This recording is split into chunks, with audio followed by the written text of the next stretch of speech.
Growthmog, the fierce Orc Warlord, expects the human Knight Academy to be a place of harsh training and brute strength.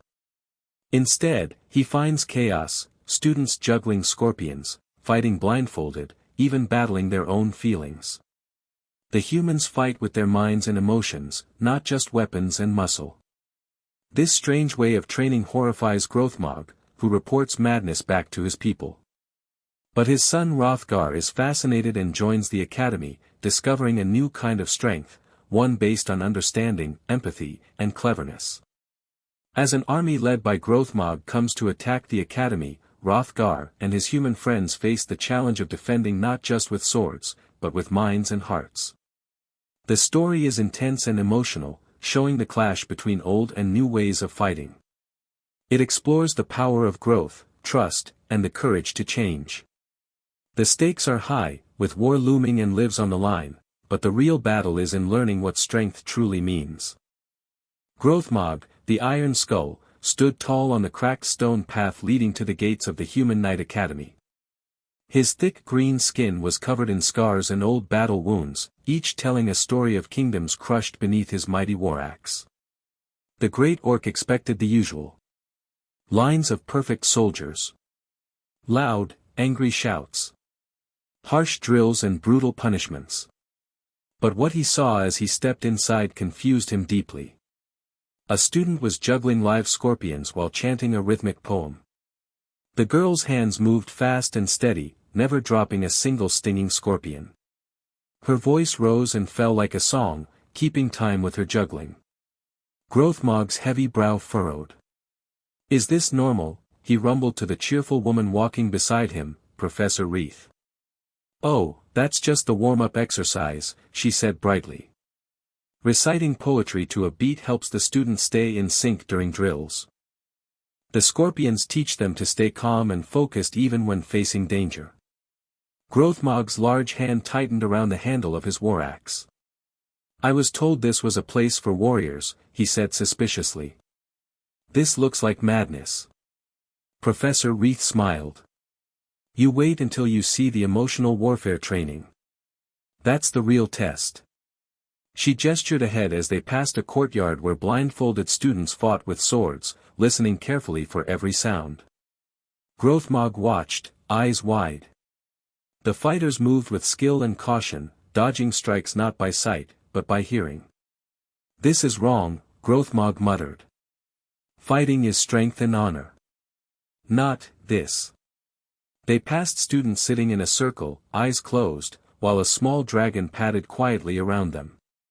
One girl suddenly opened her eyes and rolled aside as the dragon lunged, grabbing its whiskers to flip it onto its back. The dragon purred softly, and she scratched behind its ears. The professor nodded. "Excellent spatial awareness.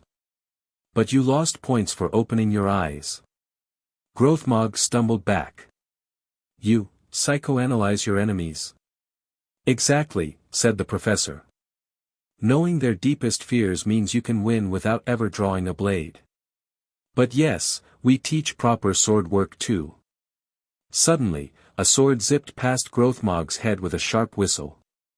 He turned just in time to see two students arguing over philosophy while fencing fiercely. "Your idea is flawed," one shouted, parrying a strike. "Existence precedes essence," the other replied. "I already won this fight in 3 alternate timelines." Growthmog's eye twitched. "What curse is this? What nonsense is this talk?" Professor Wreath shrugged. "Humans fight with their minds as much as their bodies. This academy teaches more than strength." Growthmog felt the weight of his expectations crumble. In his culture, warriors trained by smashing boulders and breaking trees with their heads. Here, students battled ideas, feelings, and strange rituals. When they reached the dining hall, Growthmog expected quiet eating. Instead, he found chaos. Students launched stale bread sticks like arrows, built fortresses from crumbs, and turned soup into weapons. A lanky boy convinced others his empty tray held invisible food, and a wild fight broke out. "Food scarcity training," said Professor Wreath. Also teaches tactical deception and resource management. Growthmog shook his head. This was not training. It was madness. But the worst was yet to come. In a small room, a young girl no older than 14 faced 3 adult instructors. She spoke with calm authority. Who can explain why being stabbed in the heart doesn't have to be fatal? One instructor guessed, because metaphorical hearts don't bleed. The girl smiled. Exactly. The heart they aim for isn't a body part, it's the idea of who you are. Kill that, and the body is just aftermath. She showed a simple knife. None sharpened or long. Yet 3 instructors fell to the floor, not bleeding but shaken, as if wounded deeper than flesh. The girl helped them up. I didn't mean to hurt you. Truth can hurt, but healing starts with honesty. Same time tomorrow. Growthmog's fists clenched. This is madness. Fighting with feelings. With words. With therapy. Professor Reith nodded proudly. This is Sirin Gallowglass. She created the school's newest combat style, weaponizing personal growth. Growthmog could take no more. These were not warriors. They were lunatics playing at war. He left the academy immediately and reported back. The humans have lost their minds, he growled to the Orc High Command. They fight with feelings. Their children duel with doubt. Never speak of this place again. But Hrothgar, his son, heard the report and thought differently. That sounds incredible, he said. 3 weeks later, Hrothgar stood nervously before the academy gates, clutching a forged letter of recommendation and dreams of proving his father wrong. The guard eyed him suspiciously. This forgery is terrible, the old man said. The signature lacks emotional conviction. But you came alone. That shows bravery, or stupidity. Either way, welcome. Hrothgar stepped through, not knowing that the academy would break him down, and build him back up into something new. Hrothgar barely had time to breathe before he was introduced to his first combat partner, a mop. It looked like an ordinary cleaning tool, worn and dull, leaning against the wall of the training room. Master Elkthorn, an old man with one sharp eye and a tired smile, watched with quiet amusement. This is your opponent, Elkthorn said. Fight it. Hrothgar frowned. A mop. That's ridiculous. The mop suddenly moved. It swept his legs with surprising speed, jabbed at pressure points, and even managed to clean his face while pushing him to the floor. Hrothgar struggled and gasped as the mop danced around him like a living thing. Elkthorn sipped his tea calmly and said, "You fight what you expect. What if your enemy isn't what you expect?" Pinned beneath the mop, Hrothgar felt humiliation burn in his chest. A voice from above helped him up. It belonged to a girl with stormy eyes and messy black hair. She smiled softly and said, "First rule of human combat, stop trying to beat things." Hrothgar blinked. "I'm supposed to stop fighting." "Maybe it's not the mop you need to defeat," she said. "Maybe it's your own mind." She introduced herself as Sirin Gallowglass, youngest instructor in the academy. Sirin then approached a potted plant that had strangled 2 students before. Instead of attacking, she sat cross-legged and talked to it like a friend. "You're scared," she said gently. "You're angry because you haven't been watered. That's not fair." Slowly, the plant's vines loosened. Sirin watered it, and its leaves turned bright green. Master Elkthorn clapped slowly. Sirin passes as usual. Hrothgar watched, confused. These weren't warriors. They were taming mops and talking to plants. Over the next weeks, Hrothgar learned that every part of the academy was a test disguised as madness. Students trained to fight not just with swords, but with their minds and feelings. He met Kayla, a quiet girl who smiled like she was sorry for existing.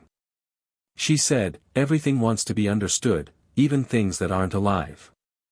Branek Kfoot, a dwarf with a wild grin, convinced a training sword that it was a bouquet of flowers. The sword blossomed with petals.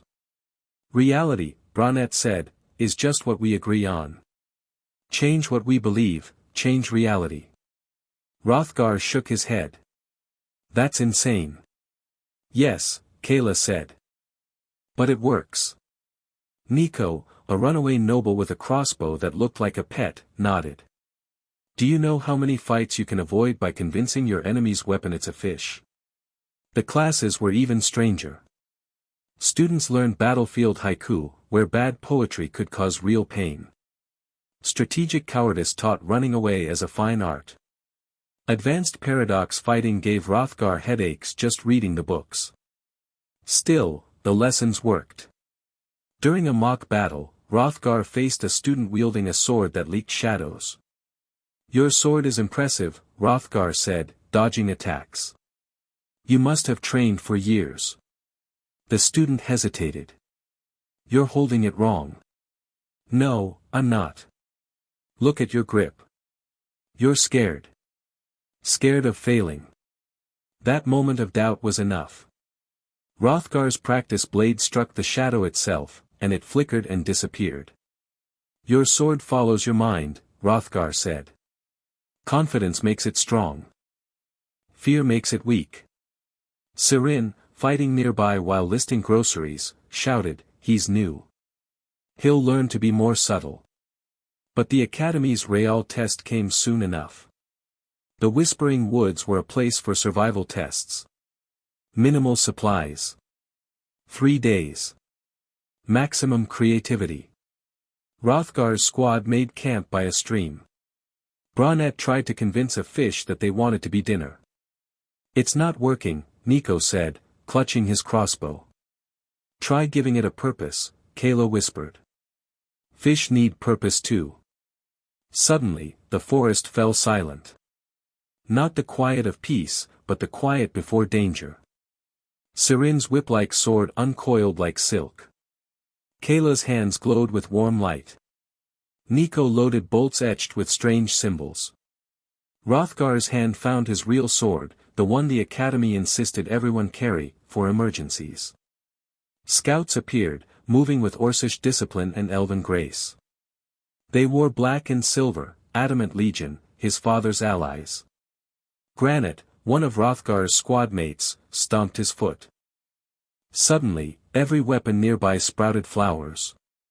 Bright, confusing, and smelling like a grandmother's hug. The scouts stumbled.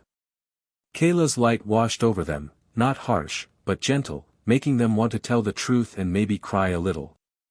2 scouts dropped their flower-covered weapons, overcome by memories of home. Nico's crossbow sang in impossible arcs, disabling but not killing.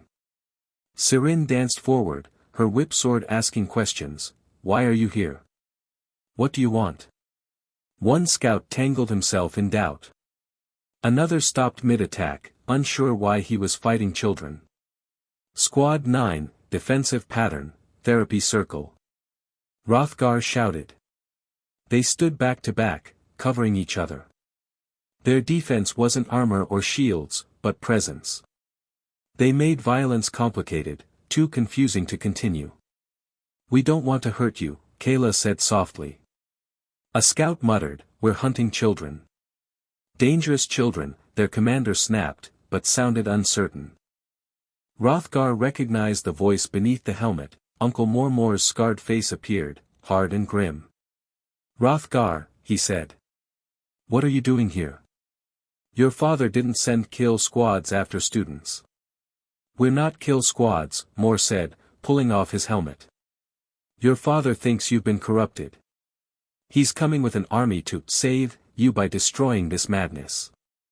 Hrothgar stepped forward, squad beside him. I understand. This place teaches strength with understanding. We don't fight wars, we fight the idea of war.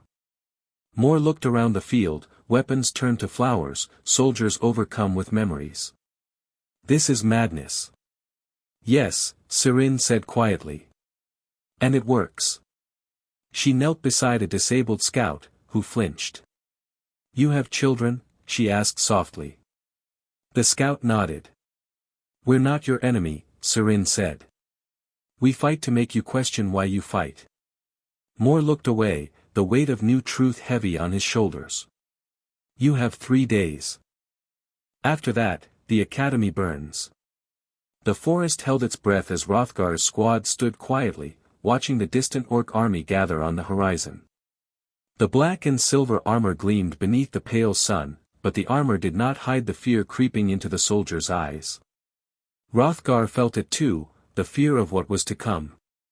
It's a lot of people who want us dead, Nico said, tightening his grip on his crossbow. Not people, Sirin corrected, her stormy eyes sharp.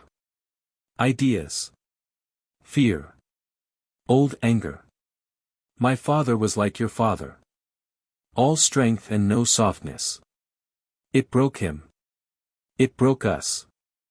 Hrothgar swallowed hard. He remembered the lessons of the academy, the truth behind the weapons, the power in doubt and compassion. They were not just fighting an army, they were fighting certainty itself. Master Elkthorn stood on the academy walls, calm as ever, sipping tea. Classes suspended, he announced. Everyone to the walls.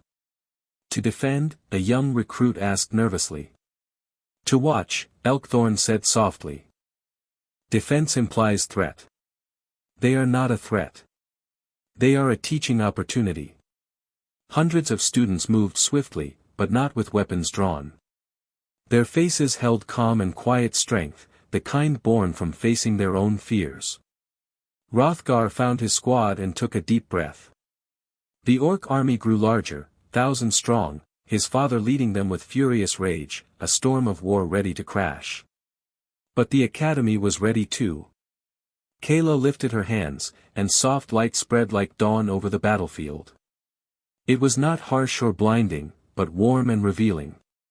Every soldier saw themselves reflected in the light, their doubts, their dreams, and the faces of those they left behind.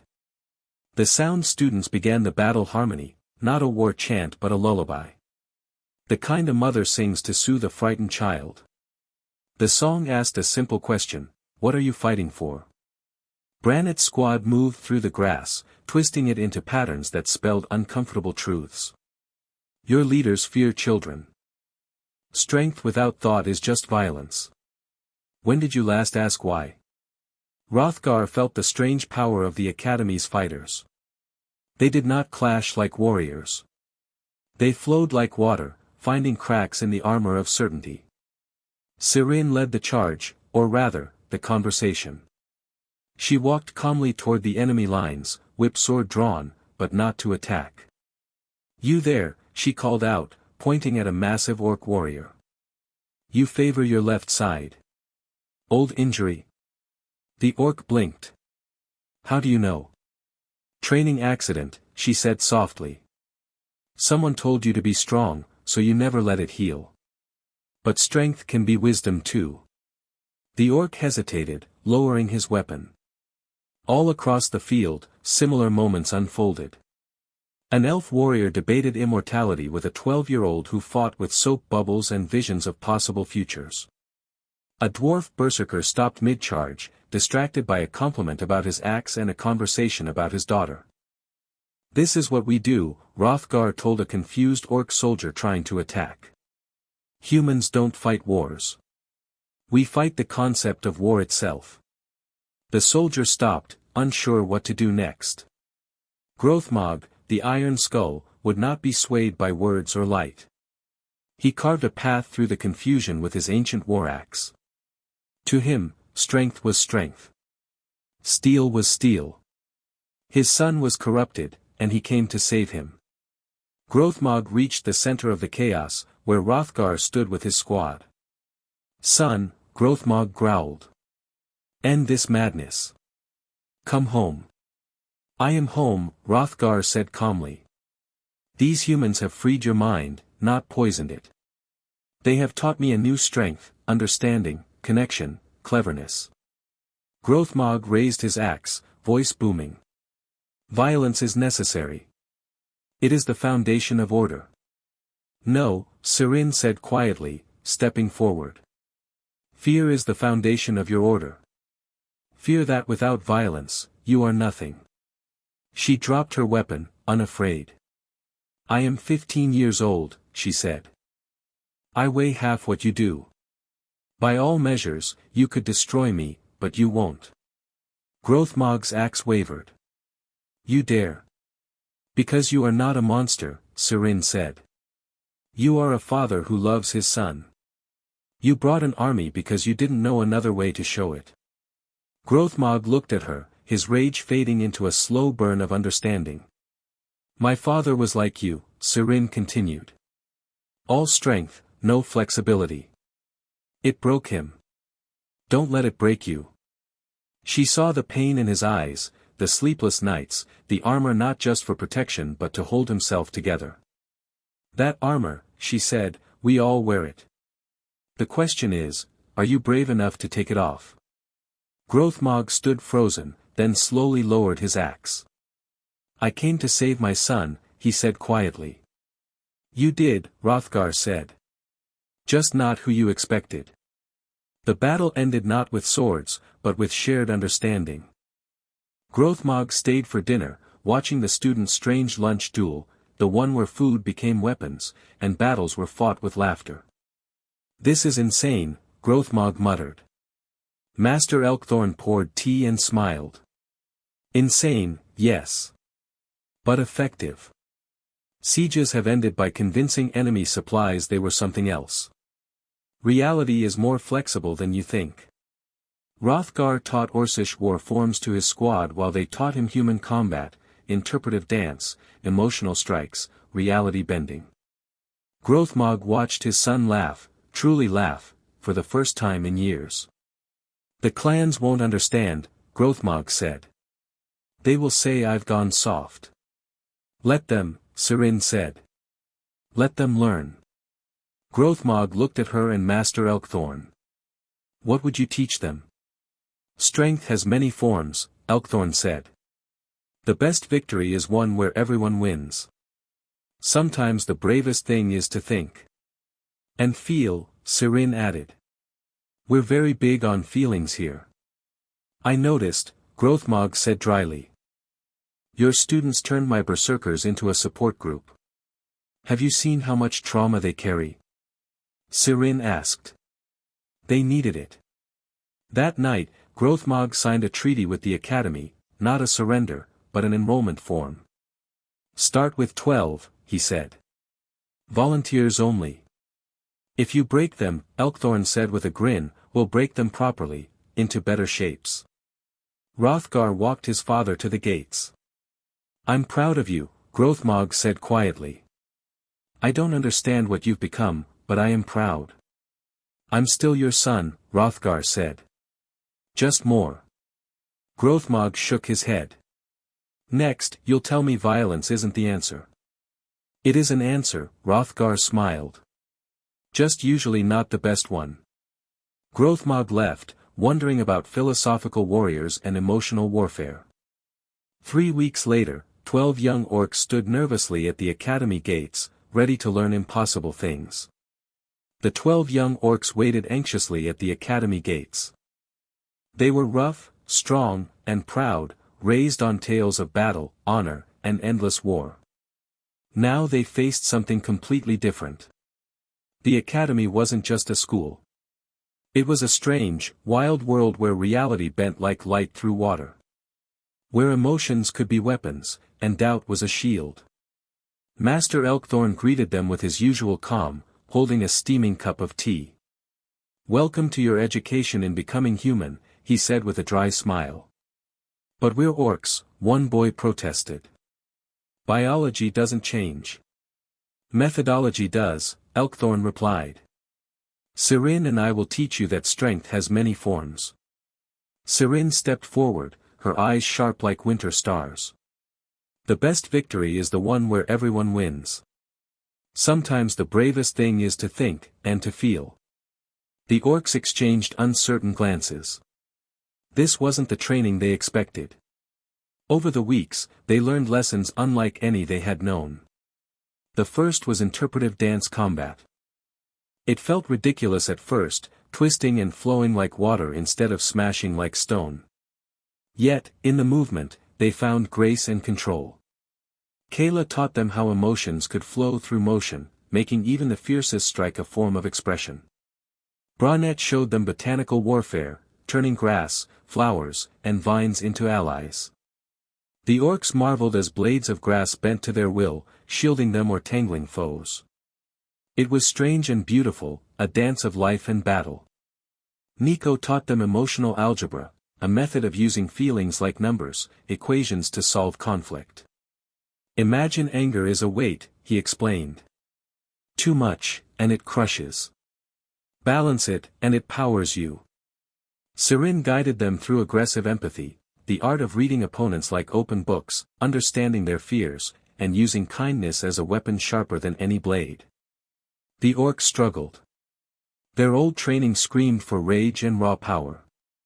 Here, they needed patience and subtlety. To listen instead of roar. One evening, Hrothgar sat with Saren on the academy walls, watching the sunrise. The new orcs trained nearby, their faces set with determination. "Letter from your father," Saren said, handing him a scroll. Hrothgar read quietly. The clans were sending more students. The first group had sparked a revolution, 3 clans had replaced trial by combat with trial by guided meditation. Kayla smiled softly. Culture will never be the same. Bronette grinned. Everything's changing. Nico nodded, calm and confident. And for once, I'm not worried. Together, they stood, 5 warriors broken in all the right places, strong in ways that couldn't be measured. Students arrive tomorrow, Saren said. We should prepare something special. Scythian furniture, Hrothgar joked. Emotional algebra, Nico added.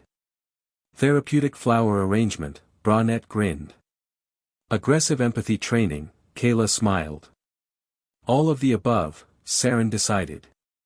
We suffered through it. And look how we turned out. The next day, the gates opened to welcome new students, humans, orcs, elves, and dwarves. They came nervous but ready. The academy was a crucible, forging not just warriors, but thinkers, healers, and dreamers. Master Elkthorn brewed his tea as classes began. The halls filled with laughter, debate, and strange lessons on how to defeat mobs and soothe dragons. The orcs who had once only known battle now learned to fight with questions, with kindness, and with courage to change. Grothmog, once a scourge feared across kingdoms, watched from a distance. His son had changed him too. The Iron Skull now carried a new armor, the armor of understanding. The academy stood as a beacon in the galaxy, a place where the greatest battles were fought not with weapons, but within hearts and minds. And in that strange, beautiful madness, humanity had found its greatest strength.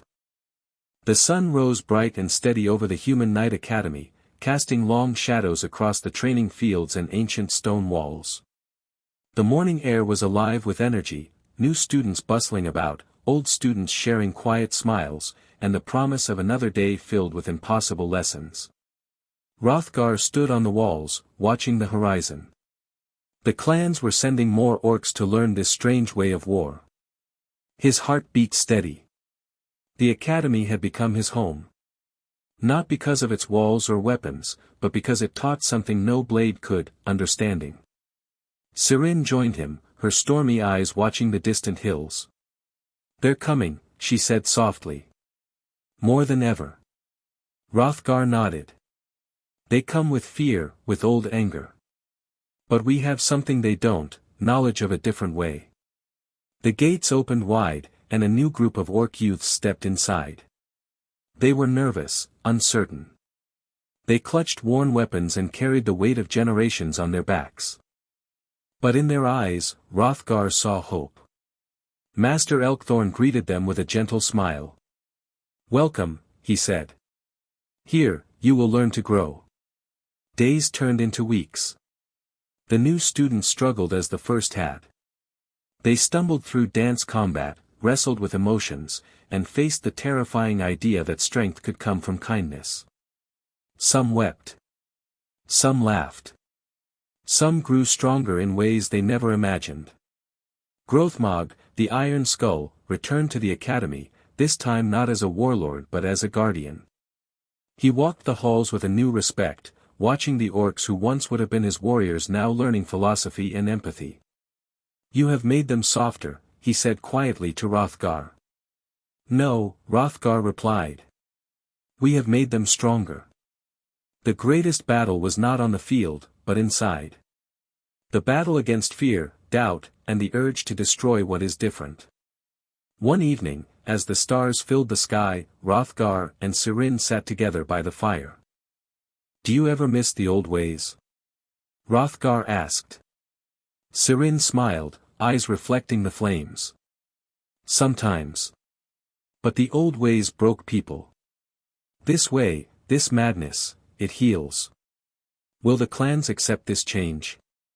Hrothgar wondered aloud. "They will," Sirin said firmly. "Because it works. Because it saves lives. And because it teaches us what it means to be truly strong." The academy was no longer just a school. It was a revolution. A new hope for a galaxy tired of endless war. Growthmog's army had once been a storm of destruction. Now it was a growing force of warriors who could fight not just with axes, but with minds and hearts. The final test came when the neighboring kingdoms, frightened by change, sent their own armies to crush the academy. But the students stood firm. Not with swords raised, but with questions asked. With flowers blossoming from enemy blades. With light that showed the truth inside every warrior. The battle was silent, but fierce. The opposing armies faltered as their doubts grew. The fighting stopped not because they were defeated, but because they were convinced there was a better way. When the dust settled, the Human Knight Academy stood stronger than ever. Its lessons spread through clans and kingdoms alike, changing the face of war forever. Hrothgar looked out over the fields where students trained, humans, orcs, elves, and dwarves alike. "Strength isn't just muscle or steel," he said. "It's the courage to grow, to change, and to fight with your heart." Sirin smiled beside him. "And sometimes, the best victory is the one where no one loses." The academy's gates closed for the day, but inside, the lessons would continue, lessons of hope, wisdom, and the impossible power of understanding. And somewhere deep in the galaxy, the universe learned a new kind of fear, not the fear of destruction, but the fear of change. Because when the enemy doesn't want to kill you, but to change you, that is the most terrifying battle of all.